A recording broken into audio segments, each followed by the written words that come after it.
الصواريخ الباليستية. كل ما تفتح الأخبار اليومين دول بتسمع الصاروخ الباليستي الصاروخ الباليستي الصاروخ الباليستي. إيه البتاع ده؟ أيوة يعني بيعمل إيه؟ وهل فعلا لو تم التصدي ليه برضه في منه خطورة؟ اتقل لآخر الفيديو. بص يا سيدي، بالبلدي كده تعالى نتكلم على طريقة عمل الصاروخ الباليستي.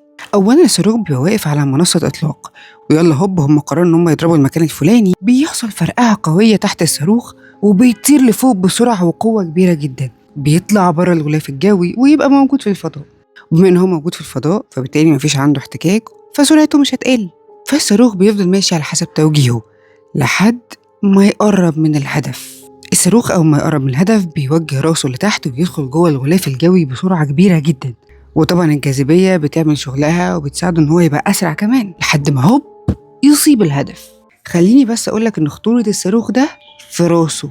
راس الصاروخ ده هي اللي بتبقى فيها المتفجرات. ممكن الراس دي تبقى موجهة لهدف واحد، ممكن الراس دي يبقى فيها 10 رؤوس صغيرين موجهين ل10 أهداف، وممكن بقى يكون فيها نووي أو كيماوي، وكده أنت بتتكلم على أسلحة الدمار الشامل. هتقولي معلش ثانية واحدة، هو فعلا لما احنا بنتصدر الصاروخ ده ودفاعات الدول بتدمره في الهواء برضه بيبقى فيه منه خطورة؟ ازاي؟ بص يا سيدي، انت عندك في حاجة اسمها خطر المباشر. خطر المباشر ان الصاروخ رايح على الهدف، هوبا ضرب الهدف، خلاص الموضوع انتهى.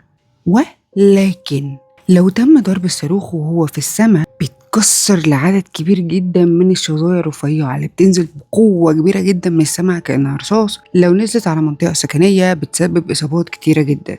عشان كده دايما يقولك احتمي في مكان، يعني خليك في بيتك، خش جراج، ابعد حتى لو الضرب بعيد، حتى لو احنا تصدينا للصاروخ خلي بالك من نفسك وخليك في مكان مغلق. ومبدئيا نبعد برضه عن الازاز عشان ضغط الهواء ممكن يكسر الازاز، ولو انت جنبه ممكن تتعور. اخيرا وليس اخيرا، ربنا يسلم الجميع.